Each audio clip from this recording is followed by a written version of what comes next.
തലസ്ഥാനത്തെ തെരുവുനായ ശല്യത്തിന് ഇതുവരെ പരിഹാരമായില്ല. തിരുവനന്തപുരത്ത് ഏറ്റവും കൂടുതൽ വിനോദസഞ്ചാരികൾ എത്തുന്ന ശംഖുമുഖം ബീച്ചും മറ്റ് പ്രധാന റോഡുകളും തെരുവുനായകൾ കയ്യേറിയിരിക്കുകയാണ്. ഒപ്പം തെരുവുനായകൾക്ക് പൊതുസ്ഥലത്ത് ഭക്ഷണം നൽകരുത് എന്ന കോടതി നിർദ്ദേശവും കാറ്റിൽ പറത്തുകയാണ് ചിലർ. തലസ്ഥാനത്ത് തെരുവുനായ ശല്യം അതിരൂക്ഷമാണ്. കാൽനടയാത്രക്കാരെയും വാഹനങ്ങളിലുള്ളവരെയും ഒരാളെയും വെറുതെ വിടാതെ ഓടിച്ചിട്ട് കടിക്കുകയാണ് തെരുവുനായകൾ. തിരുവനന്തപുരത്ത് ഏറ്റവും കൂടുതൽ വിനോദസഞ്ചാരികൾ എത്തുന്ന ശംഖുമുഖം ബീച്ചിന്റെ അവസ്ഥയും മറിച്ചല്ല. ബീച്ച് മുഴുവൻ തെരുവുനായകൾ കൈയടക്കിയിരിക്കുകയാണ്. എത്തുന്ന വിനോദസഞ്ചാരികൾക്കും ഒപ്പം കച്ചവടക്കാർക്കും വലിയ ബുദ്ധിമുട്ടാണ് ഇതുണ്ടാക്കുന്നത്. കല്ലെടുത്തിറങ്ങാനും പട്ടിയുണ്ട്. 1000 പട്ടി കുറച്ചു കഴിയുമ്പോൾ ഒരു 4 മണിയാകുമ്പോൾ ഇവിടെ നോക്കാം.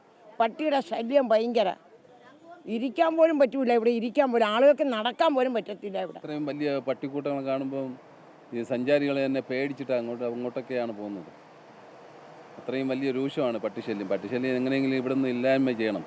തെരുവുനായ ആക്രമണത്തിന്റെ വാർത്തകളും ദൃശ്യങ്ങളും കണ്ട ഭയത്തിലാണ് പലരും പുറത്തിറങ്ങുന്നത് തന്നെ. തെരുവുനായയുടെ പരാക്രമം മൂലം കോളേജുകൾ വരെ അടച്ചിടേണ്ട സ്ഥിതിയും ഉണ്ടായിട്ടുണ്ട്. പതുങ്ങിയിരുന്ന് പെട്ടെന്ന് വണ്ടിക്ക് കുറുകെ ചാടുന്നതും വാഹനങ്ങൾക്ക് പിറകിൽ ഓടുന്നതും അപകട സാധ്യതയും വർദ്ധിപ്പിക്കുന്നുണ്ട്.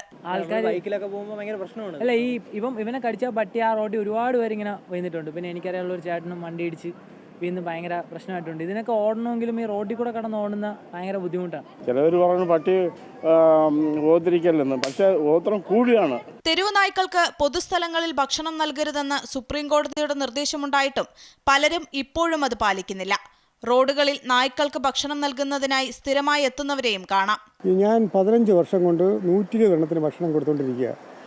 ഇന്ന് വരെ ഒരെണ്ണം അതിൻ്റെ കഴിച്ചുകൊണ്ടിരിക്കുന്നത് പിടിച്ച് വാങ്ങിച്ചാൽ പോലും ഒരെണ്ണം പോലും അത് എന്നെ ശല്യം ചെയ്തിട്ടില്ല. ഈ പ്രദേശത്തും ആരും ശല്യം ചെയ്തിട്ടില്ല. കൊച്ചുകുട്ടികളെ ആക്രമിക്കുന്നതെന്ന് വെച്ചാൽ ഇത് അതിന് ബുദ്ധിയുണ്ട്. അതിനറിയാം. വലിയവരെ കണ്ടിച്ചാൽ ഓടിക്കുമ്പോൾ കല്ലെടുത്ത് എറിയുന്നു. കൊച്ചുകുട്ടികളെ സീനിയർ സിറ്റിസനെയും കാണുമ്പോൾ അത് ഒരു കഷ്ണം മാംസം എത്രയെന്ന് പറഞ്ഞ് കിടക്കും. ഇപ്പോഴും തെരുവുനായ ഭീതിയിൽ തന്നെയാണ് ജനങ്ങൾ. ഇതിന് എന്താണ് പരിഹാരമാർഗമെന്ന ചോദ്യത്തിന് അധികൃതർക്കും കൃത്യമായ ഉത്തരമില്ല. പൊതുസ്ഥലങ്ങളിൽ തെരുവുനായകൾക്ക് ഭക്ഷണം നൽകരുത് എന്ന കോടതി നിർദ്ദേശവും പാലിക്കപ്പെടുന്നില്ല. ഏതായാലും പേടി കൂടാതെ ഈ തെരുവുകളിൽ നടക്കാൻ ഏതൊരു പൗരനും അവകാശമുണ്ട്. ക്യാമറാമാൻ ചന്ദ്രജോസിനൊപ്പം ആതിര രാധാകൃഷ്ണൻ, അമൃത ന്യൂസ്, തിരുവനന്തപുരം.